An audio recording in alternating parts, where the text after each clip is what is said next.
ಇಲ್ಲಿ ಸ್ವಲ್ಪ ಒಂದು ಲೋಟದಷ್ಟು ಹುರುಳಿಕಾಳು ತೊಗೊಂಡಿದ್ದೀನಿ, ನೆನೆಸಿಲ್ಲ, ಕ್ಲೀನಾಗಿ ತೊಳೆದುಬಿಟ್ಟು ಇವಾಗ 3 ವಿಷಲ್ ತೊಗೊಳ್ಳೋಣ. ಸ್ವಲ್ಪ ಎಣ್ಣೆ ಹಾಕಿದ್ರೆ ಬೇಗ ಬೇಯುತ್ತೆ. ಉಪ್ಪು ಆಮೇಲೆ ಹಾಕ್ಕೊಳ್ತೀನಿ. ಅಕಸ್ಮಾತ್ ಬೇಯದೇ ಇದ್ದರೆ ಇನ್ನೊಂದು 3 ವಿಷಲ್ ತಗೋಬೇಕು. ಅದಕ್ಕೇ ನೆನೆಸದೆ ಮಾಡಿದ್ರೆ ಹುರುಳಿಕಾಳು ರಸಮು ತುಂಬ ಚೆನ್ನಾಗಿರುತ್ತೆ. ಹುರುಳಿಕಾಳು ಸಾರು, ಹುರುಳಿಕಾಳು ರಸಮು ಏನು ಬೇಕಾದ್ರೆ ಅನ್ಬೋದು. ನೋಡಿ, ಸ್ವಲ್ಪ ಎಣ್ಣೆ ಹಾಕಿದ್ದೀನಿ ಚೆನ್ನಾಗಿ ಬೇಯಲಿ ಅಂತ. ಇವಾಗ ಮುಚ್ಚಳ ಮುಚ್ಚಿ 3 ವಿಷಲ್ ತೊಗೊಳ್ತೀನಿ. ನೋಡಿ, ಬೆಂದಿದೆ. ಅಂದರೆ ನಾವು ತಿನ್ಬೋದು, ವಯಸ್ಸಾದವ್ರು ತಿನ್ನೋಕ್ಕಾಗಲ್ಲ. ಅದಕ್ಕೆ ನಾನು ಏನು ಮಾಡ್ತೀನಿ, ಈ ನೀರನ್ನ ಬಗ್ಗಿಸ್ಕೊಂಬಿಟ್ಟು ಮತ್ತೆ ನೀರು ಹಾಕಿ ಸ್ವಲ್ಪ ಇವಾಗ ಉಪ್ಪು ಹಾಕ್ತೀನಿ. ನೋಡಿ, ಈ ಹುರುಳಿ ರಸ ಬಗ್ಗಿಸ್ಕೊಂಡಿದ್ದೀನಿ. ಈಗ ಈ ಕಾಳಿಗೆ ಬೇರೆ ನೀರು ಹಾಕಿ ಇವಾಗ ಉಪ್ಪು ಹಾಕ್ತಾಯಿದ್ದೀನಿ. ಇನ್ನು 3 ವಿಷಲ್ ತೊಗೊಂಡ್ರೆ ಚೆನ್ನಾಗಿ ಮೆತ್ತಗೆ ಬೆಂದ್ಕೊಳ್ಳುತ್ತೆ. 3 ವಿಷಲ್ ತೊಗೊಳ್ತೀನಿ ಮತ್ತೆ. ನೋಡಿ, ಹುರುಳಿ ಕಾಳನ್ನ ಜಾಲರಿಲಿ ಸೋಸ್ಕೊಂಡಿದ್ದೀನಿ, ಅದು ಒಗ್ಗರಣೆ ಮಾಡೋಕ್ಕೆ. ಇದು ನೀರು ಅದರದ್ದು. ಇದು ಸ್ವಲ್ಪ ಕಾಳು ತೊಗೊಂಡಿದ್ದೀನಿ, 1-2 ಸೌಟು ಸಾಂಬಾರು ಪೌಡ್ರ್ ಹಾಕ್ಕೊಂಡಿದ್ದೀನಿ. ಇದನ್ನು ರುಬ್ಕೊಳ್ತೀನಿ ಮೊದಲಿಗೆ. ಇವಾಗ ಹುಣಸೆ ಹುಳಿ ಹಾಕ್ತೀನಿ. ನಮಗೆ ಇದಕ್ಕೆ ಎಷ್ಟು ಬೇಕೋ ಅಷ್ಟು ಹುಣಸೆ ಹುಳಿ ಹಾಕಬೇಕು.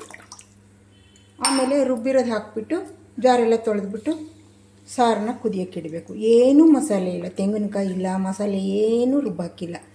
ಇದು ತುಂಬ ಚೆನ್ನಾಗಿರುತ್ತೆ. ಒಮ್ಮೆ ಕಾಳು ಮಾತ್ರ ರುಬ್ಬಾಕಿರೋದು, ಕಾಳು ಸಾಂಬಾರು ಪೌಡ್ರು. ಒಮ್ಮೆ ಈ ರೀತಿ ಮಾಡಿ ನೋಡಿ. ಲಾಸ್ಟಲ್ಲಿ ಉಪ್ಪು ನೋಡ್ಕೊಳ್ಳೋಣ ಒಗ್ಗರಣೆ ಮಾಡುವಾಗ. ಇವಾಗ ರುಬ್ಬಾಕಿರೋದು ಹಾಕ್ತೀನಿ. ಇಲ್ಲಿ ಸ್ವಲ್ಪ ತೆಂಗಿನಕಾಯಿ, ಏಲಕ್ಕಿ 4 ತೊಗೊಂಡಿದ್ದೀನಿ. ಸ್ವಲ್ಪ ಅಕ್ಕಿ ಮತ್ತು ಗಸಗಸೆ ನೀರು ಹಾಕಿ ನೆನೆಸಿದ್ದೀನಿ.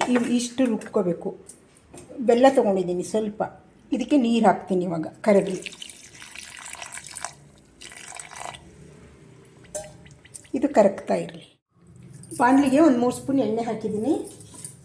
ಇವಾಗ ಮಸಾಲೆ, ಸಾಸಿವೆ, ಉದ್ದಿನಬೇಳೆ ಅದೆಲ್ಲ ಹಾಕ್ತೀನಿ. ಸಾಸಿವೆ ಹಾಕ್ತಾಯಿದ್ದೀನಿ, ಉದ್ದಿನಬೇಳೆ, ಕಡಲೆಬೇಳೆ, ಸ್ವಲ್ಪ ಜೀರಿಗೆ, ಮೆಂತ್ಯ ಹಾಕ್ತಾಯಿದ್ದೀನಿ. ಅದೆಲ್ಲ ಸ್ವಲ್ಪ ಚಟಪಟ ಅಂತ ಸಿಡಿಲಿ.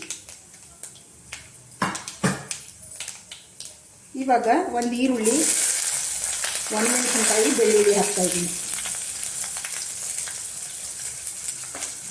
ಇದೆಲ್ಲ ಸ್ವಲ್ಪ ಸಾರಿಗೆ ಫ್ರೈ ಆದಮೇಲೆ ಹಾಕ್ತೀನಿ. ಕರಿಬೇವಿನ ಸೊಪ್ಪು ಕೂಡ ಹಾಕಿದ್ದೀನಿ. ಇದು ಸ್ವಲ್ಪ ಫ್ರೈ ಆಗಲಿ.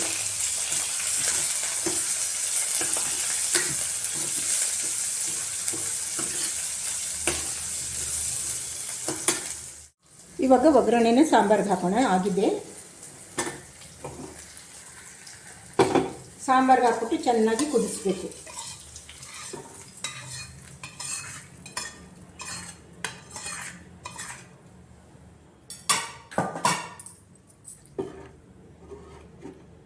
ಇದು ಚೆನ್ನಾಗಿ ಕುದಿ ಬರಲಿ.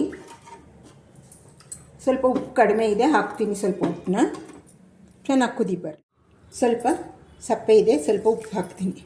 ಇದು ಚೆನ್ನಾಗಿ ಕುದಿಸ್ಬಿಟ್ರೆ ಸಾಂಬಾರು, ಹುರುಳಿ ಸಾಂಬಾರು ರೆಡಿ. ತೆಂಗಿನಕಾಯಿ ಇಲ್ಲ, ಏನಿಲ್ಲ. ಬೇಕಿದ್ರೆ ಮೇಲೆ ಒಂಚೂರು ಉದುರಿಸ್ಕೋಬೋದು. ತೆಂಗಿನ ತುರಿ ಈ ರೀತಿ ಉದುರಿಸ್ಕೋಬೋದು. ಬರೀ ಕಾಳು ರುಬ್ಬಾಕಿರೋದು. ಇದು ತುಂಬ ಚೆನ್ನಾಗಿರುತ್ತೆ. ಮದುವೆ ಮನೆಯಲ್ಲೆಲ್ಲ ಇದೇ ರೀತಿ ಮಾಡೋದು. ನಾನು ಸುಮ್ಮನೆ ತೆಂಗಿನಕಾಯಿ ತುರಿ ಹಾಕ್ತೆ, ಸ್ವಲ್ಪ ಒಂದು ಚೂರು, 1 ಸ್ಪೂನಷ್ಟು ಹಾಕಿದ್ದೀನಿ ಅಷ್ಟೇ. ಇದು ಚೆನ್ನಾಗಿ ಕುದಿ ಬರಲಿ ಚೆನ್ನಾಗಿ. ನೋಡಿ, ಈ ರೀತಿ ತೆಳ್ಳಗಿರಬೇಕು. ತುಂಬ ಮಸಾಲೆನೂ ಇರಬಾರ್ದು, ಗಟ್ಟಿಗೂ ಇರಬಾರ್ದು. ಕಾಯಿ ರುಬ್ಬ ಹಾಕ್ಬಿಟ್ರೆ ಗಟ್ಟಿಗಾಗುತ್ತೆ. ತೆಂಗಿನಕಾಯಿನ ಮೇಲೆ ಒಂಚೂರು ಉದುರಿಸಿದ್ದೀನಿ ಅಷ್ಟೇ. ಇದು ಚೆನ್ನಾಗಿ ಕುದಿಸ್ಬಿಟ್ರೆ ಖಾರದ ಪುಡಿ ಹಾಕಿದ್ದೀವಲ್ವ, ಎಲ್ಲ ವಾಸನೆ ಎಲ್ಲ ಹೋಗುತ್ತೆ. ಸಾಂಬಾರು ರೆಡಿಯಾಗಿದೆ. ಇದು ಇನ್ನೊಂದು ಸ್ವಲ್ಪ ಕುದಿ ಬರಲಿ. ನೋಡಿ, ಇಷ್ಟು ಕುದಿ ಬಂದರೆ ಸಾಕು. ಇವಾಗ ಸಾರು ತೆಗೆದುಬಿಟ್ಟು ಒಗ್ಗರಣೆ ಮಾಡೋಣ. ಕಾಳು ಸಾರು ರೆಡಿಯಾಗಿದೆ. ಅನ್ನಕ್ಕೆ, ಮುದ್ದೆಗೆ, ಎಲ್ಲದಕ್ಕೂ ಚೆನ್ನಾಗಿ. ಬಾಣಲಿಯಲ್ಲಿ ಸ್ವಲ್ಪ ಎಣ್ಣೆ ಹಾಕಿದ್ದೀನಿ. ಸ್ವಲ್ಪ ಹಿಂಗೆ ಹಾಕ್ತೀನಿ. ಸಾಸಿವೆ, ಕಡಲೆಬೇಳೆ, ಉದ್ದಿನಬೇಳೆ, ಜೀರಿಗೆ ಹಾಕ್ತೀನಿ. ಇದೆಲ್ಲ ಸ್ವಲ್ಪ ಚಟಪಟ ಅಂತ ಸಿಡಿಲಿ.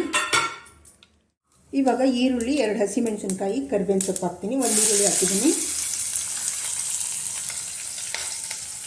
ಇದು ಸ್ವಲ್ಪ ಚೆನ್ನಾಗಿ ಬಾಡಲಿ ಒಗ್ಗರಣೆಯಲ್ಲಿ. ನೋಡಿ, ಇಷ್ಟು ಫ್ರೈ ಆದಮೇಲೆ ಹುರುಳಿಕಾಳಿಗೆ ಸ್ವಲ್ಪ ಕಾಯಿ ತುರಿ ಹಾಕಿದ್ದೀನಿ. ಬಸ್ಕೊಂಡಿದ್ವಲ್ಲ ಆ ಹುರುಳಿಕಾಳು ಅದನ್ನು ಹಾಕ್ತೀನಿ.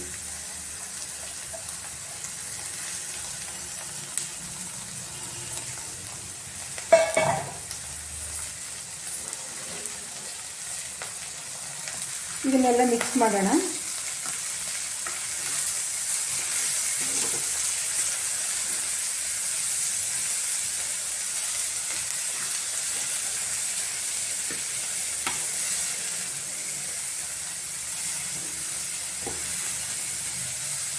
ಎಲ್ಲ ಮಿಕ್ಸ್ ಮಾಡಿಬಿಟ್ಟು ಸ್ವಲ್ಪ ಹೊತ್ತು ಬಾರಿಸಿದ್ರೆ ಕಾಳು ರೆಡಿ ಊಟದ ಜೊತೆ ನೆಂಚ್ಕೊಳ್ಳೋಕ್ಕೆ. ಈ ಚಳಿಗಾಲದಲ್ಲಿ ಈ ಥರ ಹುರುಳಿ ಸಾರು ತುಂಬ ಚೆನ್ನಾಗಿರುತ್ತೆ. ಒಂದು ಸಲ ಮಾಡಿ ನೋಡಿ. ಸ್ವಲ್ಪ ಫ್ರೈ ಆಗಲಿ ಇದು. ನೋಡಿ ಕಾಳು ರೆಡಿಯಾಗಿದೆ. ಇವಾಗ ಸ್ಟವ್ ಆಫ್ ಮಾಡಿಬಿಡೋಣ. ಆಲ್ರೆಡಿ ಬೆಂದಿರೋದೆ. ಒಗ್ಗರಣೆ ಮೇಲೆ ಸ್ವಲ್ಪ ಬಾಡಿಸ್ಬಿಟ್ರೆ ಸಾಕು. ಕಾಳಂತೂ ತುಂಬ ಚೆನ್ನಾಗಿರುತ್ತೆ ಅನ್ನಕ್ಕೆ ಸೈಡ್ಗೆ ಹಾಕೊಂಡು ತಿನ್ನೋದಕ್ಕೆ. ಈಗ ಸಾರು ಕಾಳು ಆಯಿತು. ಇವಾಗ ಅನ್ನ ಮಾಡ್ಕೋಬೇಕು.